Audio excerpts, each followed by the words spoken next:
குருவியின் cake வீடு. ஒரு அழகான காட்டுல மீனுங்கிற ஒரு சின்ன குருவி தான் 2 குழந்தைங்க கூட வசிச்சு வந்துச்சு. மீனுக்குருவியோட கணவர் இறந்து போயிட்டதுனால அது தினமும் வீட்டு வேலைகளை செஞ்சு தான் 2 குழந்தைகளையும் வளர்த்து வந்துச்சு. மீனுக்குருவி ரொம்ப கடின உழைப்பாளியாகவும் இருந்துச்சு. குழந்தைகளே, சீக்கிரம் காலை உணவை சாப்பிடுங்க. இன்னைக்கு ராத்திரி நான் வீட்டுக்கு வர்றதுக்கு நேரம் ஆகும். நான் வேலை பார்க்குற எஜமானி அம்மாவோட பொண்ணுக்கு இன்னைக்கு பிறந்த நாள் கொண்டாட்டம் முடியறதுக்கு எப்படியும் ராத்திரி ஆகும்னு நினைக்கிறேன். அம்மா, எங்களோட பிறந்த நாள் எப்போ வருமா? நாம இதுவரைக்கும் எங்களோட பிறந்த நாளை கொண்டாடினதே இல்ல. குக்கு, பிறந்த நாளெல்லாம் பணக்காரங்க தான் கொண்டாடுவாங்க. உனக்கே தெரியும்ல, அம்மா எவ்வளோ கஷ்டப்பட்டு நமக்கு உணவு கொண்டு வராங்கன்னு. நீ சும்மா இரு. சாரா, யாரு சொன்னா பணக்காரங்க மட்டும்தான் பிறந்த நாள் கொண்டாடணும்னு? எல்லா முறையும் அம்மாவுக்கு வேலை இருக்கும், அதனாலதான் உங்களோட பிறந்த நாளை கொண்டாட முடியல. இந்த முறை கண்டிப்பா உங்க பிறந்த நாளை நாம கொண்டாடலாம். ஐயா ஜாலி. அம்மா, அப்படின்னா பிறந்த நாளுக்கு கேக் வாங்கி தருவீங்களா? கண்டிப்பா குக்கு. அம்மா இந்த முறை உங்களோட பிறந்த நாளுக்கு கண்டிப்பா கேக் வாங்கி தருவேன். இப்படியே 2 வாரங்கள் கடந்து போச்சு. ஒரு நாள் காலையில மீனுக்குருவி தான் குழந்தைங்க கிட்ட எப்படி சொல்லுச்சு, என் அன்பு குழந்தைங்களே, இன்னைக்கு உங்களோட பிறந்த நாள். ஹாப்பி பர்த்டே குழந்தைகளே. நீங்க 2 பேரும் நீண்ட காலத்துக்கு நல்லா வாழணும். அம்மா, இந்த வாட்டி எங்களோட பிறந்த நாளை கொண்டாடுவீங்கன்னு சொன்னீங்கல்லம்மா? ஆமாடா குக்கு, நீயும் அக்காவும் குளிச்சு தயாரா இருங்க. அம்மா போய் கேக் வாங்கிட்டு வரேன். இன்னைக்கு நாம 3 பேரும் சேர்ந்து உங்களோட பிறந்த நாளை கொண்டாடலாம். ஐயா ஜாலி. நான் முறையா கேக் சாப்பிட போறேன். ஜாலி. அம்மா, போயிட்டு சீக்கிரம் வந்துடுங்கம்மா.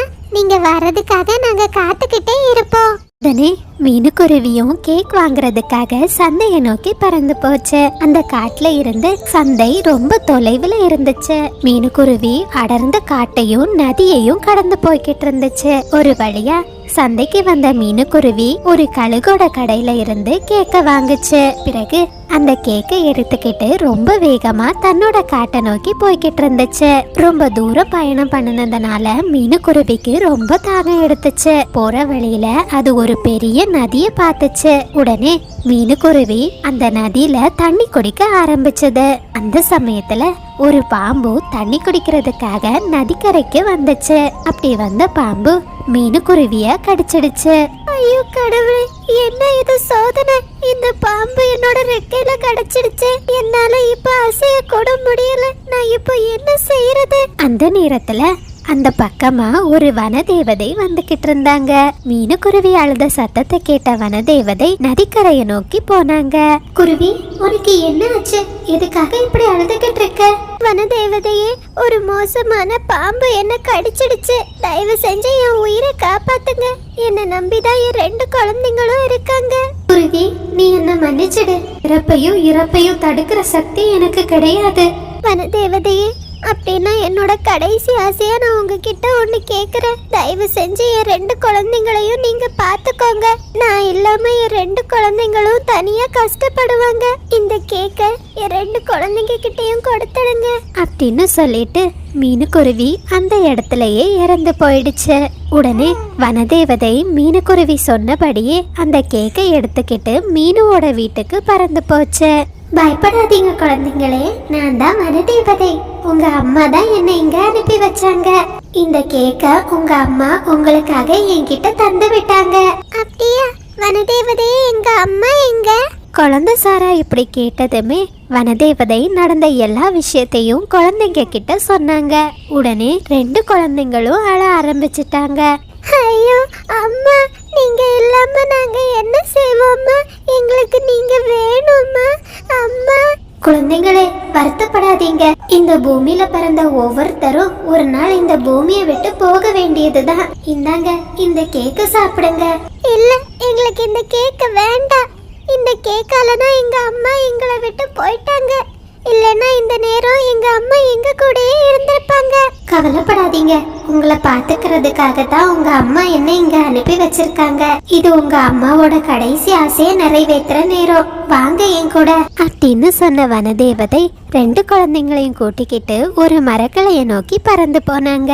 உடனே வனதேவதை தன்னோட மந்திர சக்தியால ஒரு பெரிய கேக் வீட வரவழைச்சாங்க. அந்த கேக் வீடு பாக்குறதுக்கே ரொம்ப அழகா இருந்துச்சு. குழந்தைகளே, இது உங்களுக்கு சொந்தமான வீடு. இந்த வீட்டுக்குள்ள உங்களுக்கு தேவையான எல்லா உணவுகளும் கிடைக்கும். நீங்க இனிமே இந்த கேக் வீட்டுக்குள்ளேயே பாதுகாப்பா இருந்துக்கலாம். சரியா? உங்களுக்கு எப்போ என்ன உதவி வேணும்னாலும் என்ன நினைச்சுக்கோங்க. நான் உடனே உங்க முன்னாடி வந்துடுவேன் அப்படின்னு சொல்லிட்டு வனதேவதை அந்த இடத்துல இருந்து மறைஞ்சு போனாங்க. 2 குழந்தைங்களும் அன்னையில இருந்து அந்த கேக் வீட்ல வாழ ஆரம்பிச்சாங்க. அந்த வீடு முழுவதும் கேக்காலேயே நிரம்பி இருந்துச்சு. குழந்தைங்க எந்த பசியுமே இல்லாம தங்களுக்கு வேண்டிய உணவை அந்த கேக் வீட்டுக்கிட்ட கேட்டு வாங்கிக்கிட்டாங்க. ஒரு நாள் 2 குழந்தைங்களும் தங்களுக்குள்ள இப்படி பேசிக்கிட்டு இருந்தாங்க. குக்கு, அந்த வனதேவதையால நாம பசி இல்லாம வாழ்றோம். ரொம்ப சந்தோஷமாகவும் இந்த வீட்ல இருக்கோம். நம்மள மாதிரி இந்த காட்டுல எத்தனை பறவைகள் உணவு இல்லாம கஷ்டப்படுவாங்க. அக்கா, அதுக்கு நாம என்ன செய்ய முடியும்க்கா? இது நம்ம அம்மாவோட கடைசி ஆசை. அதனாலதான் அந்த வனதேவதை நமக்கு இந்த வீட்டை கொடுத்திருக்காங்க. அப்படி இல்ல குக்கு, நம்மள மாதிரி கஷ்டப்படுறவங்களும் இந்த வீட்ல வந்து உணவு சாப்பிடட்டும். காட்டுல இருக்கிற எல்லா பறவைகள் கிட்டையும் நாம இந்த வீட்டை பத்தி சொல்லுவோம் அப்படின்னு பேசிக்கிட்ட 2 குழந்தைங்களும் காட்டுல இருக்கிற எல்லா பறவைகள் கிட்டையும் தங்களோட மந்திர கேக் வீடை பத்தி சொன்னாங்க. அன்னையில இருந்து எல்லா பறவைகளும் அந்த மந்திர கேக் வீட்டுக்கிட்டேயே உணவுப் பொருட்களை வாங்கி சாப்பிட ஆரம்பிச்சாங்க. காட்டுல இருக்கிற எந்த பறவைகளும் இப்போ உணவு தேடுறதுக்கே போறதில்ல. அவங்களுக்கு எப்ப பசி எடுத்தாலும் அந்த கேக் வீட்டுக்கிட்ட வந்தே உணவை சாப்பிட்டுக்கிட்டு இருந்தாங்க. இதனால அந்த கேக் வீடு தன்னோட சக்திய கொஞ்சம் கொஞ்சமா இழந்துகிட்டு வந்துச்சு. ஐயோ, இப்ப நான் என்ன செய்யறது? என்னோட சக்தி எல்லாம் கொஞ்சம் கொஞ்சமா குறைஞ்சுகிட்டே வருது. இந்த 2 குழந்தைங்களும் என்ன பிரச்சனையில மாட்டி விட்டுட்டாங்க. அந்த வனதேவதை இந்த குழந்தைங்களுக்கு உதவுறதுக்காக தான் எனக்கு சக்தியை கொடுத்தாங்க. பறவைகள் எல்லாம் சோம்பேறித்தனமா என்கிட்டயே வந்து சாப்பாடை வாங்கி சாப்பிடுறாங்க. இந்த பறவைகளுக்கு நான் நல்ல பாடத்தை கத்து கொடுக்கறேன் அப்படின்னு சொன்ன கேக் வீடு உணவு சாப்பிட வந்த புறாக்களை அடிச்சுது. உணவு கேட்டு வந்த கிளிகளை ரொம்ப தூரம் எட்டி உதைச்சிடுச்சு. காகங்களை மரத்துல கட்டி தொங்க விட்டுச்சு. இப்படி எந்த பறவைகள் உணவு கேட்டு வந்தாலும் அந்த கேக் வீடு அந்த பறவைகளை காயப்படுத்த ஆரம்பிச்சது. கேக் வீடு இப்படி மோசமா நடந்துக்கிறத பத்தி எல்லா பறவைகளும் மீனுக்குருவியோட குழந்தைகிட்ட சொன்னாங்க. இந்த பிரச்சனையை சரி செய்யறதுக்காக மீனுக்குருவியோட குழந்தை மனசுக்குள்ள வனதேவதைய நினைச்சது. உடனே வனதேவதை அந்த குழந்தைங்க முன்னாடி வந்தாங்க. சொல்லுங்க குழந்தைங்களே, உங்களுக்கு என்ன பிரச்சனை? வனதேவதை இப்படி கேட்டதுமே மீனுவோட குழந்தைங்க நடந்த எல்லா விஷயத்தையும் வனதேவதை கிட்ட சொன்னாங்க. பறவைகளே, ஒன்றை மட்டும் நன்றாக புரிந்து கொள்ளுங்கள். அந்த கேக் வீடு கஷ்டமான காலத்தில் மட்டும்தான் உங்களுக்கு உணவு கொடுக்கும். நீங்கள் அனைவரும் உழைக்காமல் சாப்பிட வேண்டும் என நினைத்திருக்கிறீர்கள். அதனால்தான் அந்த கேக் வீடு உங்களுக்கு இப்படி ஒரு தண்டனையை கொடுத்திருக்கிறது. நினைவில் வைத்துக் கொள்ளுங்கள். உங்கள் கஷ்டமான நேரத்தில் மட்டும்தான் அந்த கேக் வீடு உங்களுக்கு உணவை கொடுக்கும். இல்லையெனில் அது உங்களுக்கு தண்டனையை தான் கொடுக்கும் அப்படின்னு சொல்லிட்டு வனதேவதை அங்கிருந்து மறைஞ்சு போயிட்டாங்க. பிறகுதான் எல்லா பறவைகளுக்கும் தங்களோட தப்பு புரிஞ்சுது. அன்னையில இருந்து அவங்க வழக்கம் போல காட்டுல உணவு தேடி சாப்பிட ஆரம்பிச்சாங்க. தங்களுக்கு எப்பவாச்சும் கஷ்டம் வரும்போது மட்டும்தான் அந்த கேக் வீட்டுக்கிட்ட போய் உணவு கேட்டாங்க. மீனுக்குருவியோட குழந்தையும் அந்த கேக் வீட்டுல ரொம்ப நிம்மதியா வாழ ஆரம்பிச்சது. யானைக்கு உதவிய குருவி. ஒரு சமயம் ஒரு அழகான காட்டுல ஒரு அப்பா யானையும் ஒரு அம்மா யானையும் வாழ்ந்து வந்தாங்க. அவங்களுக்கு நந்துங்கிற ஒரு அழகான குட்டியான குழந்தையா இருந்துச்சு. நந்து சின்ன வயசுல இருந்தே ரொம்ப குறும்புத்தனமா வளர்ந்தான். சின்ன சின்ன உயிரினங்களை துரத்திட்டு போறதுன்னா குழந்தை நந்துவுக்கு ரொம்ப பிடிக்கும். அந்த யானை குடும்பங்கள் அந்த காட்டுல இருந்த ஒரு குகையில வாழ்ந்து வந்தாங்க. தன்னோட பையன் நந்து செய்யற குறும்ப அவங்க அம்மாவும் அப்பாவும் ரொம்ப அதிகமா ரசிச்சாங்க. அதே காட்டுல ஒரு மலையடி வாரத்துல இருந்த மரக்கிளையில மீனுங்கிற ஒரு குருவி வாழ்ந்து வந்துச்சு. மீனு குருவிக்கு 2 குழந்தைங்க இருந்தாங்க. இப்படியே அந்த காடு ரொம்ப அமைதியாகவும் சந்தோஷமாகவும் இருந்துச்சு. ஒரு சமயம் அந்த காட்டுல தொடர்ந்து 3 நாட்களா கனமழை பெஞ்சுக்கிட்டே இருந்துச்சு. அட, 3 நாட்களா இந்த மழை விடாம பெஞ்சுக்கிட்டே இருக்கு. இந்த மழையில எங்கேயும் வெளியே போகவும் முடியல. அன்பே, நீ எனக்கு சூடா இனிப்புகளை தயார் செய்து தரியா? கண்டிப்பாங்க, நானும் அதே தான் நினைச்சேன். நீங்க நந்து கூட விளையாடிக்கிட்டு இருங்க, நான் கொஞ்ச நேரத்திலேயே விதவிதமான இனிப்புகளை சமைச்சு தரேன் அப்படின்னு சொன்ன அம்மா யானை ரொம்ப சீக்கிரமா விதவிதமான இனிப்புகளை தயார் செய்தது. அதே சமயத்துல அப்பா யானையும் குழந்தை நந்துவும் ரொம்ப சந்தோஷமா வீட்ல பந்து விளையாடிக்கிட்டு இருந்தாங்க. என்னங்க, நான் உங்களுக்கு பிடிச்ச வாழைப்பழ கேக் பண்ணலான்னு இருக்கேன். ஆனா வீட்ல இருக்கிற வாழைப்பழங்கள் மொத்தமா தீந்து போச்சு. நீங்க வெளியே போய் வாழைப்பழங்களை எடுத்துட்டு வருவீங்களா? சரி, தாராளமா கொண்டு வரேன். அச்சங்கரையில ஒரு வாழை மரம் இருக்கு. அதுல நிறைய வாழைப்பழங்கள் பழுத்து இருக்கிறத நான் பார்த்தேன். அப்பா அப்பா, நானும் உங்க கூட வரேன்ப்பா. ஆமாங்க, அவனையும் கூட்டிட்டு போங்க. வீட்ல சும்மா தான் இருக்கான். 3 நாளா குழந்தை வெளியே எங்கேயும் போகல. சரி நந்து, நீ தாராளமா அப்பா கூட வரலாம். நான் அங்க எங்கேயும் ஓடக்கூடாது. அப்பா பேச்ச கேட்டு சமத்தா இருக்கணும், சரியா? சரிப்பா, நான் உங்க கூட வரேன். ஜாலி. பிறகு அப்பா யானை தான் குழந்தை நந்துவை கூட்டிக்கிட்டு ஆற்றங்கரையை நோக்கி போச்சு. ஆற்றங்கரையில இருந்த வாழை மரத்துல இருந்த வாழை குலைய அப்பா யானை பறிச்சுக்கிட்டு இருந்துச்சு. குழந்தை நந்துவோ ஆற்று தண்ணீரை பார்த்த சந்தோஷத்திலையும் மழைய பார்த்த சந்தோஷத்திலையும் அங்கேயும் இங்கேயும் ஓடிக்கிட்டு இருந்தான். அந்த சமயத்துல அந்த ஆற்றுல வாழ்ந்த சென்பாங்கிற ஒரு மீன் நந்துவை நோக்கி நீந்தி வந்துகிட்டு இருந்துச்சு. அந்த மீன் பாக்குறதுக்கு ரொம்ப அழகா இருந்துச்சு. இதனால குழந்தை நந்துவோ அந்த மீனை பிடிக்கிறதுக்காக தண்ணிக்குள்ள இறங்கி போய்கிட்டு இருந்தான். மழை ரொம்ப அதிகமா பெஞ்சுக்கிட்டு இருந்ததுனால திடீர்னு ஆற்றுல ரொம்ப அதிகமா வெள்ளப்பெருக்கு வந்துச்சு. அந்த வெள்ளத்துல நந்து யானை இழுத்துக்கிட்டே போயிடுச்சு. அப்பா அப்பா, என்ன காப்பாத்துங்க, இந்த தண்ணி என்ன ரொம்ப இழுக்குது. இத பார்த்த அப்பா யானை ரொம்ப அதிர்ச்சி ஆகிட்டாங்க. தான் மகனை காப்பாத்துறதுக்காக அப்பா யானை ரொம்ப வேகமா தான் மகனோட பின்னாடியே போய்கிட்டு இருந்தாரு. அப்பா, என்ன காப்பாத்துங்கப்பா. ஆனா அப்பா யானை எவ்வளவு வேகமா போனாலும் நந்துவை பிடிக்க முடியல. மகனே நந்து, நீ பயப்படாத. அப்பா வந்துகிட்டே இருக்க, ஒன்னும் இல்ல. ஒரு வழியா தண்ணீரோட வேகம் குறைவா இருந்த இடத்துல நந்து கரையில ஒதுங்கினா. அப்பா அப்பா, நான் கரையேறிட்டேன்ப்பா. நீங்க எங்க இருக்கீங்க? எங்க இருக்கீங்க அப்பா? அப்படின்னு சொல்லிக்கிட்டு குழந்தை நந்து தான் அப்பாவை தேடி அங்கிருந்து புறப்பட்டா. இது இப்படி இருக்கையில காட்டுல மழையோட தாக்கம் இன்னும் அதிகமாக ஆரம்பிச்சது. சில பறவைகள் தங்களோட வீட்டுல நிறைய உணவுகளை சேமிச்சு வச்சிருந்தாங்க. அந்த உணவை சாப்பிட்டுட்டு அவங்க நிம்மதியா மழைய ரசிச்சுக்கிட்டு இருந்தாங்க. அதே சமயத்துல மற்றும் சில பறவைகள் மழையில நனைஞ்சபடியே மழை எப்ப நிக்கும்னு காத்துக்கிட்டு இருந்தாங்க. 3 நாட்களா தொடர்ந்து மழை பெஞ்சுக்கிட்டு இருக்கிறதுனால காட்டுல எங்க பார்த்தாலும் குளிர்ச்சியான சூழ்நிலையே நிலவுச்சு. மீனுக்குருவியோட வீட்டுல அது சேமிச்ச உணவு எல்லாமே தீந்துடுச்சு. அது அடுத்த வேளைக்கு தான் குழந்தைங்களுக்கு என்ன சாப்பாடு கொடுக்கணும்னு நினைச்சு ரொம்ப வருத்தத்துல இருந்துச்சு. வீட்டுல நான் சேமிச்ச உணவு மொத்தமும் தீந்துடுச்சு. இப்ப நான் குழந்தைங்களுக்கு எதை சாப்பிட கொடுப்பேன்? அம்மா, எனக்கு ரொம்ப பசிக்குதும்மா. ஏதாச்சும் சாப்பாடு இருந்தா தாங்க. அம்மா, வெளியே போய் எங்கேயாச்சும் உணவு கிடைக்குதான்னு பார்த்துட்டு வரேன். நீங்க 2 பேரும் வீட்டை பூட்டிட்டு பத்திரமா இருங்க அப்படின்னு சொன்ன மீனுக்குருவி உணவு தேடி காட்டுக்குள்ள பறந்து போச்சு. ஆனா காட்டுல எங்க பார்த்தாலும் தண்ணீரால தான் சூழ்ந்து இருந்துச்சு. கடவுளே, இவ்வளவு நேரம் தேடியும் எனக்கு எந்த உணவும் கிடைக்கல. நான் இப்ப யார்கிட்ட உதவி கேக்குறது?